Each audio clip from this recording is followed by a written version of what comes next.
problème. Qui dit atelier, dit lieu de travail, lieu d'apprentissage. Pendant que les enfants sont à l'école et qui prennent quelques mois de congé, qui s'introduisent dans des ateliers d'initiation, des ateliers de formation. L'Europe a beaucoup de choses quand même, hein, malgré tout ce qu'on peut dire. L'Europe a pour des enfants comme les nôtres ici, des centres de création, des centres de loisirs. Quand on quitte l'école, on sait où on entre pour occuper son temps de façon ludique. Mais chez nous en Afrique, est-ce qu'on a des centres de création? Même les centres culturels, il n'y en a pas. Comment voulez-vous que les gens, après les classes, puissent apprendre autre chose? Disons qu'on ne va pas toujours critiquer pour critiquer. Mais il y a des solutions. Les solutions, ce n'est pas vraiment les amphithéâtres climatisés. C'est aussi des préaux dans les quartiers. C'est aussi mettre des instructeurs, des encadreurs dans tous les domaines, que ce soit la maçonnerie, la menuiserie, même l'architecture, pourquoi pas, pour que les enfants, dès leur bas âge, apprennent ces choses-là. Et c'est avec ça que demain nous pourrons vraiment compter et que nous pourrons échanger, donner et recevoir des autres. Voilà, donc Atelier Vacances est donc là pour inviter tous les enfants, tous les parents à inscrire les enfants dans ces ateliers afin qu'ils puissent apprendre tout à partir des arts. Parce que l'art, c'est quand même la base de beaucoup de choses. Les enfants de 5 à 17 ans, et c'est à partir du 1er juillet que les inscriptions commencent, et c'est jusqu'au 31. Disons que c'est la première vague qui devrait commencer du 1er juillet au 31 juillet, mais il y a beaucoup d'intempéries et donc je suis là aussi pour annoncer que à cause de ces intempéries-là, nous avons repoussé la date pour une semaine, c'est-à-dire lundi prochain, va commencer Atelier Vacances un peu partout à Abidjan, ainsi qu'à l'intérieur du pays. Je citerai par exemple Bondoukou, à Bengrou, Niablé, Toumoudi, Mbato, à Yamé, à Boissou, et ainsi de suite. Sans oublier les pays qui nous entourent, les pays limitrophes, le Mali, le Burkina, le Niger. Et c'est votre serviteur qui a mis ce programme sur pied et qui l'anime depuis un certain moment. D'accord. Les conditions? Les conditions, il faut seulement appeler au numéro que nous allons vous donner et puis on vous donne les conditions. C'est pas une condition fixe, c'est-à-dire ça dépend du lieu. C'est fait à la tête, si vous voulez, parce que c'est l'enfant qui est à Niablé, les parents n'ont pas les mêmes moyens que ceux qui sont à Cocody. Donc évidemment, on a étudié tout cela pour imposer des petits prix pour que tout le monde puisse venir à Atelier Vacances. D'accord. Les numéros sont les suivants. Le premier numéro, c'est le 22 52 27 81 et le mien, c'est le 07 95 02 55. 07 95 02 55 pour inscrire vos enfants à Atelier Vacances 2014 et la tranche d'âge 5-17 ans, voilà, et je pense que les inscriptions sont en cours, vous n'êtes pas en retard, vous pouvez toujours appeler au numéro. Venir, voilà. Et dans la pratique, ça se passe comment? Je viens, j'inscris j'appelle, je suis au courant des conditions, je viens, j'inscris mon enfant, sera-t-il loin de moi ou on le déplace? Si moi je suis à Cocody et que mon enfant est inscrit par exemple, son atelier, il sera dans lequel des ateliers par exemple? On a un cas de ramassage qui va sillonner toute la commune de Cocody, y compris une partie d'Abobo et une partie de Benjaville aussi, pour amener les enfants dans différents centres qui sont concentrés sur la commune de Cocody. Les autres centres comme à Yamé, à Bobo vont s'ouvrir plus tard. Mais donc, une fois que les enfants sont inscrits, alors on va commencer à leur montrer les bases de l'art, c'est-à-dire le graphisme, l'étude des couleurs. Après, on va leur demander de commencer à construire des petites choses. On va faire de la sculpture, on va faire le modelage, on va faire la pose du carreau. Mais à partir comme c'est des enfants, on va faire cette pose de carreau à partir du papier qu'ils vont coller. Donc c'est ce qu'on appelle la mosaïque. Et au fur et à mesure, vous allez voir que ces enfants qui viennent régulièrement vont acquérir du savoir-faire et donc vont pouvoir vraiment se lancer dans la vie de tous les jours, dans la vie professionnelle sans beaucoup de crainte. Merci beaucoup. Ensuite, une question? Oh non, pas une question, c'est avec beaucoup d'émotion que je retrouve Augustin Kassi. parce que j'ai quand même été pendant plus de 10 ans journaliste culturel et il m'a fait l'honneur de me recevoir et m'accorder beaucoup d'interviews. Je voulais simplement préciser qu'Augustin Cassis, le chef de file des naïfs, et que l'art naïf a été moqué à son époque. Vous savez, il y a beaucoup de courants, il y a la Renaissance, il y a le cubisme avec Picasso, et il y a tous ces arts. En Côte d'Ivoire, il y a le Vauvau, mais surtout que lui, il est diplômé de l'école Charles Biette d'Abengourou, oui. Et c'est lui qui peint donc ces femmes plantureuses que vous voyez. Et il y a un des anciens dirigeants de l'Africa Sport qui est l'un de ses plus gros collectionneurs, je ne veux pas nommer Simplice de Messier Zinsou. Et quand vous voyez quelqu'un de raffiné, d'important comme Simplice Zinsou qui aime donc le travail de Augustin Cassis, il faut dire que c'est quelqu'un qui a porté haut les couleurs de la Côte d'Ivoire, aussi bien en France, où il a participé à une œuvre gigantesque avec d'autres peintres. Et je suis très honoré de pouvoir le retrouver comme ça et lui dire merci pour tout ce qu'il a fait au cours de ma carrière, parce qu'il nous a aussi formés, parce que nous, les arts plastiques, c'est un domaine un peu compliqué, avec Jacob Bleu qui a été le premier à me donner des cours, ensuite lui. Et c'est pour ça que j'ai eu mon prix en 98, c'est ça, en 99. J'ai été meilleur journaliste culturel au niveau des arts plastiques. Grâce à vous, merci beaucoup Augustin Cassis, et vraiment bonne chance. Merci à toi, que Dieu te protège. Ouais. Merci beaucoup. Augustin Cassis, la Fondation Armonde pour Atelier Vacances 2014 destiné aux enfants de 5 à 17 ans. Donc les inscriptions sont toujours en cours. Vous pourrez toujours appeler au 07 95 02 55, 07 95 02 55 ou au 22 52 27 81 pour les inscriptions et les informations. Merci, Monsieur Augustin, et bonnes vacances à vous. Merci. Et aussi aux tout petits. C'est vraiment intéressant. En tout cas, j'aimerais dire que j'aime bien votre plateau parce que c'est des moments d'échange extraordinaires. Merci. Merci beaucoup. Merci Augustin. Et bonnes vacances à vous. On va continuer avec M. Seydina qui a eu un face-à-face avec Aristide la semaine dernière concernant le droit d'ingratitude. Le droit d'ingratitude, le devoir d'ingratitude. Le devoir d'ingratitude. On a été sceptiques ici. Vous nous avez promis des documents pour dire que le devoir d'ingratitude existe. Bel et bien. On vous écoute bien avant de passer au débat. Bien. Bon, je vais lire deux passages. Il y a le nouveau réveil du 26 septembre 2011 où le professeur Ouraga, qui avait été nommé le 25 juillet 2011, comme membre du Conseil constitutionnel par le président de la République, disait aux médias qu'en renouvelant, en renouvelant ma gratitude au chef de l'État, je voudrais également remercier tous ceux qui m'aiment et tous ceux qui m'ont fait confiance. Et je demande à ceux-là d'être exigeants envers moi pour que je puisse, avec abnégation et loyauté, m'acquitter envers le chef, envers toute la nation, de mon devoir d'ingratitude.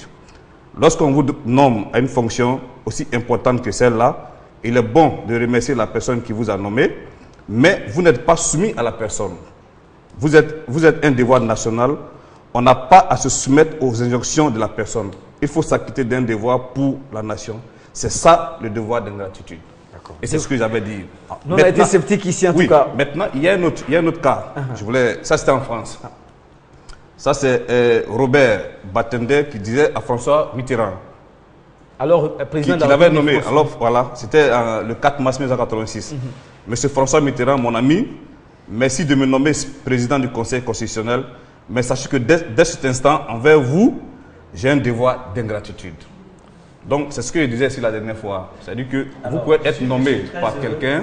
Je suis très heureux que Seydina ait pris ces deux exemples. Voilà. C'est des exemples de nomination. Nous parlions dans le cadre du service public où vous passez un concours, où vous n'avez pas de devoir de gratitude ou d'ingratitude vis-à-vis de qui que ce soit. Voilà, c'était ça le débat. Mais j'ai dit qu'il fallait qu'on puisse faire la promotion de la chose pour que ça puisse s'étendre à tout le monde. C'est ce qu'il a dit. Et je suis même allé dire que si on me nomme comme ministre, donc je n'ai pas eu de mots, nommé. Si on me nomme comme ministre, celui qui m'a nommé comme ministre ne doit pas m'envoyer une liste de collaborateurs. C'est ce que j'ai dit. J'ai dit que ça existe. Il faut qu'on puisse faire la promotion pour éviter qu'il y ait le népotisme, qu'il y ait la corruption dans notre fonction publique. C'est ce que je disais. On vous a saisi. Voilà. On vous a saisi. Aristide était en train de dire que, bon, lorsqu'on vous nomme, peut-être que... vous pouvez exercer votre devoir d'ingratitude. Mais quand vous passez un concours de la fonction publique et que vous devenez fonctionnaire, vous avez réussi à votre concours. Vous n'avez aucun devoir vis-à-vis des personnes. Aristide avait dit le devoir d'ingratitude n'existait pas. C'est pour ça que j'ai envoyé le document. Et même je suis allé plus loin pour dire, si j'ai été nommé, donc le mot nommé, je l'ai bien dit. J'ai dit, je souhaiterais qu'on puisse faire la promotion de ça, pour ne pas seulement que ça soit dans les postes nominatifs. Alors, merci je veux que tu comprennes bien que dans le cadre de la fonction publique, quand je passe un concours, que je réussis à mon concours, je n'ai aucun devoir vis-à-vis de personne. C'est un droit. Un ministre, mais si je suis dans la fonction nommé, publique, un ministre qui a été nommé, il devient membre de la fonction publique, puisqu'il reçoit un salaire du contribuable. Donc, fonction publique, on peut être nommé et puis être dans la fonction publique. Sidna souhaiterait que le droit ou le devoir d'ingratitude s'étende un peu partout. Voilà. C'est-à-dire qu'on n'ait rien à devoir à personne. Voilà. Même si j'ai passé mon concours, que je suis commissaire comment on appelle ça, dans un commissariat, ça ne veut pas dire que je dois engager tous mes frères autour de moi. Merci, on vous a saisi. Nous sommes lundi 30 juin, c'est le dernier jour du mois de juin. Soyez gais, souriez. Voilà, nous sommes lundi et on vous rappelle que si vous nous suivez entre midi et 2, le téléphone est à votre portée, aussi Internet est à votre portée. Mais si vous nous suivez après 23h en temps universel, vous ne pourrez pas intervenir via le téléphone, mais vous pouvez user de votre tablette ou votre smartphone ou encore votre ordinateur. Dernière escale. Avant les débats, le révérend Makosso Camille est avec nous. Révérend général Makosso, bonjour. Bonjour Mohamed et bonjour à tous mes amis que je retrouve avec plaisir. Le lundi commence bien, Makosso. Oui, il commence très bien. Là, j'étais obligé d'entrer d'urgence du Congo, d'où j'étais à Pointe-Noire, dans le but de pouvoir tenir un séminaire et invité par les pasteurs congolais pour bénéficier de l'expertise de notre opération d'identification ici en Côte d'Ivoire. Voilà. Et je tiens à les saluer et à les remercier au nom de l'archevêque Assis Azito. Et vous avez noté énormément de choses lorsque vous étiez assis hors caméra. Vous avez oui, mais le débat était très intéressant. Je suis désolé de constater que notre pays est en train de s'engloutir dans l'eau. Avant-hier, nous devions faire... Soyez pas alarmiste. Non. Avant-hier, nous devions être au niveau de San Pedro. Je t'informe que San Pedro est coupé du monde. On ne peut pas rentrer à San Pedro. Et lorsque tu passes au niveau de, comment je pourrais le dire, de l'autre côté vers Meyagui et autres, le goudron s'est enfoncé. C'est vraiment difficile. Je me suis levé ce matin, j'ai pas vu d'hélicoptère dans le ciel pour essayer de voir les zones à risque. Mais nous prions le Seigneur et nous allons faire notre devoir de prier en tant qu'homme de Dieu. Voilà. Et lorsque les eaux baissent aussi, il faut tout faire pour prendre des précautions. Exactement. C'est important. Depuis le 1er juin, on a eu l'avantage d'être le premier magazine à alerter l'opinion déjà que le mois de juin était synonyme de pluie et d'inondation ici. Il fallait vraiment laisser les zones à risque. Alors, vous parlez des séminaires des pasteurs et congrès des jeunes. Exactement. Il y a une nouvelle notion dedans. Exactement. Mohamed, toute la Côte d'Ivoire sait que tous les mercredis, nous avons un séminaire intitulé Oin pour vaincre au niveau de l'église évangélique La Bénédiction, avec des hommes de pointe tels que l'apôtre Daoud Suleiman, l'archevêque Okassi Dazito, porte-parole nationale. Et ce mercredi, nous allons prendre le soin de recevoir le prophète Fernand Yodé, que nous appelons dans notre jargon le voyant, parce que c'est un homme que Dieu utilise extraordinairement dans le domaine des révélations et autres. Il viendra enseigner aux pasteurs sur comment recevoir le don de révélation et comment l'exercer. Il prendra le soin de prier pour beaucoup de personnes de façon spécifique et autres. Mais l'information de taille pour cette semaine, c'est que le samedi, à partir de 8h, au niveau des palais des sports, grâce aujourd'hui à l'effort de l'archevêque, les jeunes protestants évangéliques rencontrent le ministre de la Jeunesse, Alain Lobognon, dans le but de pouvoir échanger sur le programme Un jeune, un emploi, un jeune, un financement. Nous avons pris le soin de mettre nos jeunes, après l'opération d'identification, lancer notre jeune au travail, parce que la plupart des jeunes chrétiens évangéliques aujourd'hui attendent beaucoup le retour du Seigneur. Il n'est pas encore venu, ça fait 2000 ans. Aujourd'hui, il est plus qu'important que nous puissions mettre notre jeunesse au travail. Que les jeunes qui ont certaines idées et autres, qui souvent n'attendent que 50 000 francs, 100 000 francs et autres, que nous puissions les organiser afin que nous-mêmes, d'abord, en tant qu'hommes de Dieu, nous puissions les remettre les moyens et aussi demander l'appui institutionnel de l'État de Côte d'Ivoire dans son programme de financement des jeunes et les accompagner. Nous ne pouvons pas bénéficier de cette largesse de l'État si nous ne sommes pas organisés. C'est pour cela que nous remercions le ministre Alain Lobognon. Et ce samedi, à partir de 8h, au niveau du Palais des Sports, tous les jeunes protestants, évangéliques, chrétiens qui m'entendent à cet instant précis, on doit se parler, nous et notre ministre. Mais pour les pasteurs, ce mercredi, si vous n'avez pas encore déposé votre liste de votre jeunesse d'église, ce mercredi, au niveau de l'église à la bénédiction, pendant le séminaire, vous aurez l'opportunité de venir déposer. Car la vision de l'archevêque est que l'église ne soit pas là seulement pour tendre la main, mais que l'église s'organise pour jouer un rôle important sur le plan du développement en Côte d'Ivoire. 7 millions de fidèles qui se mettent au travail, nous pensons que c'est la Côte d'Ivoire qui gagne. 2 dates importantes à retenir, mercredi 2 et samedi 5 juillet, à l'église de la bénédiction d'Adjamé ou au palais des sports de Trécheville. Pour le mercredi, c'est à l'église de la bénédiction. Et pour le congrès des jeunes, c'est au palais des sports à partir de 8 heures. Il y a un peu plus de place là-bas. Il y a un peu plus de place. Nous attendons 10 000 jeunes. Parce que c'est un programme qui va concerner d'abord 10 000 jeunes. Et par la grâce de Dieu, nous pensons que c'est un taux de financement de près de 5 milliards. Merci beaucoup. Merci, révérend général Makosso Camille. Contact 04 68 40 40, 04 68 40 40. Seydina, il est dans votre sens. Hein. Il faut mettre les Africains et les jeunes au travail. Il faut sortir des discours. Il faut utiliser la religion, la technique, la science, tout ce qu'on a sous la main pour créer des emplois, mettre les gens en activité. C'est l'un des rôles de la religion. Parce que je le disais ça tout le temps ici. Oui, et ça chauffait ici aussi. Ailleurs, quand on va en Arabie Saoudite aujourd'hui, ils sont développés grâce à la religion. Quand on va, l'État le plus riche du monde, c'est l'État du Vatican, c'est grâce à l'Église. Voilà, donc il faut que, en dehors de nos prières, il faut que les religions puissent mettre les Africains au travail. On ne passera pas la parole à Aristide. Voilà. Aristide, ça c'est une dictature de plateau. On ne passera pas la parole. Ce que je voulais dire, c'est que j'ai lu hier encore, je disais quelques extraits du livre de Révérend Makosso. Et il y a une partie qui m'a beaucoup frappé, c'est lorsque sa maman se sépare de son père et elle a mis ses affaires dans comment on appelle ça, dans une pousse-pousse. Et elle n'arrive pas à pleurer parce qu'elle ne veut pas que non seulement ses enfants soient malheureux et que les gens qui étaient à côté, les voisins, voient. Et j'ai trouvé qu'il a écrit avec son cœur. Et je crois que sans faire de publicité, il faut que beaucoup de gens lisent ce livre. Quand je le dis tout le temps, les gens... Le secret de la réussite et les raisons d'un silence. Cela sera disponible sur le Ce que je voulais ajouter, ça m'a beaucoup marqué. Ce passage-là m'a beaucoup impressionné parce que là, j'ai découvert une forme africaine. Est-ce que vous comprenez? Quand la dame a refusé de pleurer, pour ne pas... c'est ce que je disais, c'est le sutra, en guillemets, quoi. C'est-à-dire que c'est le secret. Est-ce que vous comprenez? Parce que même ici en Afrique, il y a des femmes... de l'intérieur. Oui, il y a des femmes qui sont dans des cours communes, mais il n'y a pas à manger à la maison. Mais elles viennent mettre quand même une marmite au feu. C'est fermé, la marmite est vide. Mais vraiment, c'est le sutra. C'est très important. Et surtout que pour finir, il dit qu'il était très attaché à son père. Et qu'un de ces jours, il a eu un coup de son père, il est parti, son père l'a cherché. Mais bref, je ne veux pas faire le résumé du livre.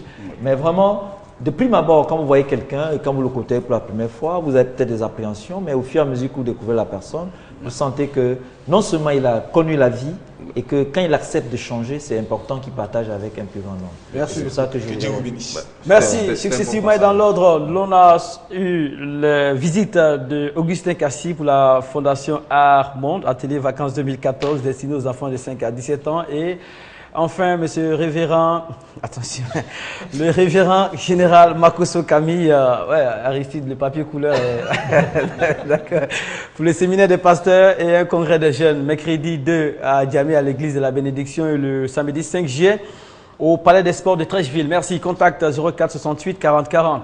Des temps forts, il y a sur ce programme des minutes chaudes. Il y en a également et généralement entre les afro-optimistes et les afro-réalistes. Voilà, le bal est mené par Aristide. Il est seul contre deux.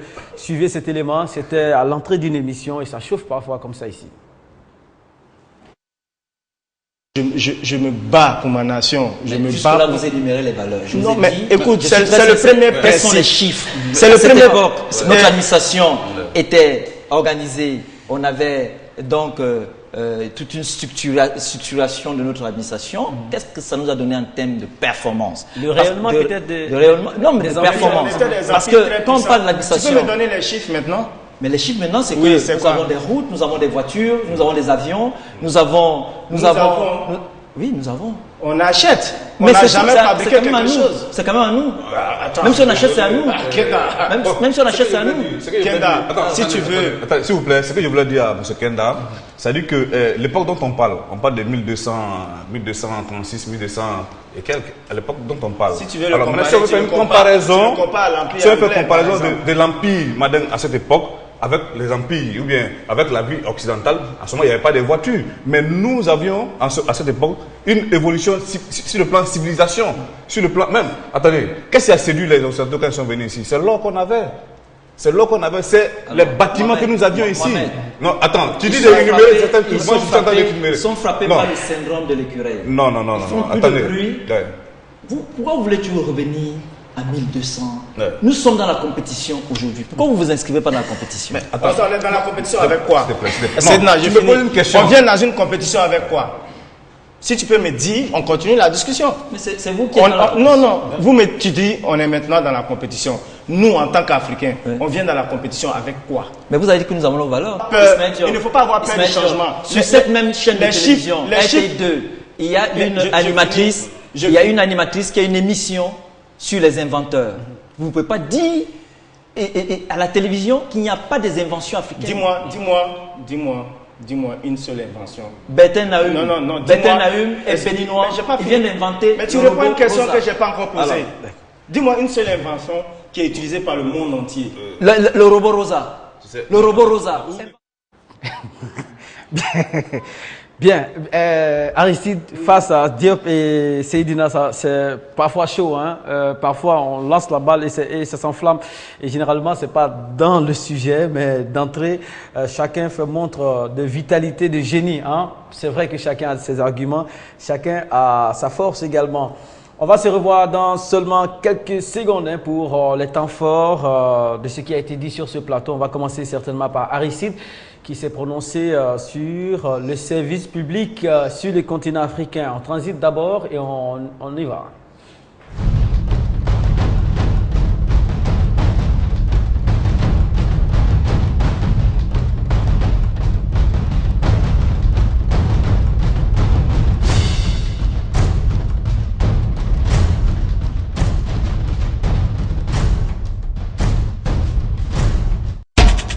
Le service public est-il bien fourni sur le continent africain 50 ans après les indépendances? Réaction Aristide Nkenda, c'était le 9 juin 2014. Pas confondre service public et secteur public. Et ensuite, tout à l'heure, M. Sanogo nous appelle de Suède, il pose le problème de la primauté, c'est-à-dire l'intérêt général d'abord.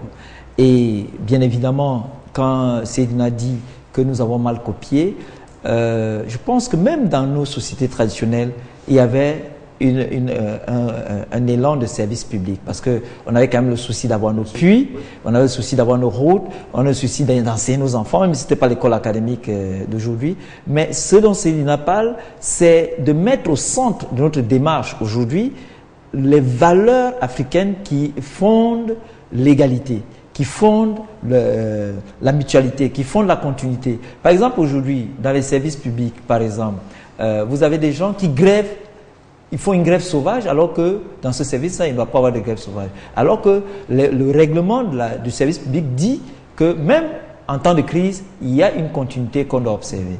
Donc, c'est autant de choses qu'on doit pouvoir revoir, et je pense que le service public n'est pas bien servi 50 ans après. Le service public n'est pas nécessairement au service du public. Le service public, les principes directeurs, c'est la continuité, la mutualité, l'égalité.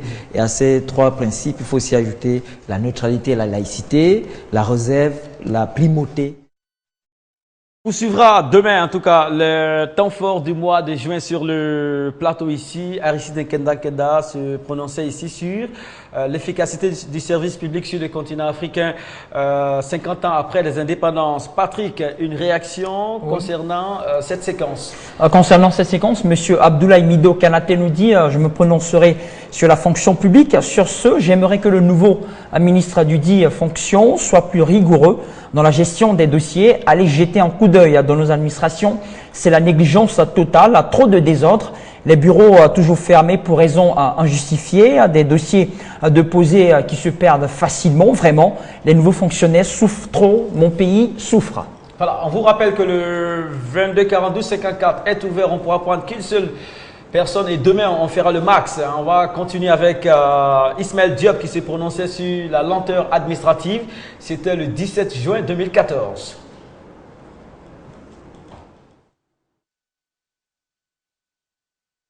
Cette rigueur-là qui est à la base de la lourdeur administrative dans l'administration. Moi, je ne pense pas, en fait. C'est de la mauvaise foi et de la méchanceté. Chacun travaille 8 heures par jour. Et le véritable problème en Afrique, on travaille 2 heures entre le téléphone, les réseaux sociaux, Internet, parce que le gars, il passe plus de 3 heures par jour en train de parler à ses amis au téléphone. Et il utilise l'outil de travail juste pendant 2 heures. Donc, il a perdu plus de 6 heures de temps. L'autre chose, c'est pourquoi je dis la méchanceté, parce que il y a un dossier très important et tu traites le dossier, on traite le dossier à l'image de la personne qui est devant vous. Est-ce que cette personne-là, il a quelqu'un derrière lui ou pas? On te pèse pour traiter le dossier. La secrétaire, quand c'est par rapport à ton apparence qu'elle prend ton dossier au sérieux. Est-ce qu'il faut le mettre dans le paraffin maintenant? Ou bien il faut le mettre dans le tiroir et puis après 3 jours, on va se rappeler qu'il y a un monsieur qui était en petit jean, en petit t-shirt, qui a envoyé un dossier. Après, ça part chez le directeur qui ampute. En général, moi j'ai plusieurs fois remarqué, les ministres traitent très rapidement les dossiers. En 3 jours, quand le ministre reçoit, c'est parti. Maintenant, dans le circuit, on te dit dans le même bloc, dans la même maison, pour ne pas dire bureau, c'est comme si on est dans une villa à 4 chambres. Les bureaux sont collés, on te dit la procédure est longue. Mais c'est étonnant. D'accord. C'est pas qu'on on utilise un avion pour quitter un point A pour aller à un point B. C'est juste qu'il faut se concentrer pendant 2 heures, lire un document et faire passer. Est-ce que c'est pas notre impatience qu'on appelle lourdeur finalement? Non, je prends juste le cas des personnes qui ont des projets. Quand le projet... On a l'impression que c'est les Africains. Ce n'est pas une question d'Africains, mais c'est une question de où tu travailles. Les séquences de Seydina vous seront présentées demain à partir de 13h15 en temps universel. On a été très heureux de vous présenter ce numéro, Seydina. On est prêt pour demain. Oui, il n'y a pas de souci. Tant que l'Afrique marche, c'est né là. D'accord. On fera en sorte que tout le monde soit optimiste ou que tout le monde soit réaliste. Avant de passer la parole à Aristide, Patrick, une toute dernière. Oui, justement, une toute dernière part. De Diop. C'est exact, Mohamed. Il s'appelle Monsieur Issa Traoré. Il nous dit: j'aimerais savoir ce que vous appelez rigueur. Cependant, il s'agit de procédures de vérification des dossiers ou affaires administratives. Je dirais plutôt que la lenteur administrative a une origine qui est le civisme. Ivoirien connaît-il le sens de son devoir pour son pays? Chacun pense que c'est l'autorité qui revient à la discipline. Certes, le travail permet d'avoir un salaire, mais au-delà, il y a un service rendu au développement du pays. Il faut que l'Ivoirien apprenne à justifier son salaire. Voilà, on s'excuse auprès du Standard et tous ceux qui ont pris d'assaut le 22 42 54. Demain, on pourra user du téléphone. Bonne chance aux représentants africains au mondial ce soir, Nigeria et l'Algérie. Aristide. C'est tout ce qu'on peut leur souhaiter et surtout qu'ils nous fassent plaisir. Et je voulais juste conclure en disant que tout à l'heure, Patrick Jacquin, en lisant le post d'un de nos internautes, a dit quelque chose de fondamental, le civisme. Et comme disait Seydina, je ne sais pas pourquoi l'un des ministères qui portait cette dénomination a dû changer au fil des temps parce qu'il faut faire la promotion du service civique, parce qu'à partir de là, je crois que nos services publics seront mieux régentés, mieux organisés. Oscar Banga a géré le son et bonne chance en tout cas aux 2 équipes qui représentent l'Afrique ce soir. Vous avez eu les images à l'écran. On se donne rendez-vous demain 13h15 en temps universel. Fatou Koulibaly a réalisé le tout et toute l'équipe vous salue. On se donne rendez-vous ici pour la suite des temps forts du mois de juin 2014.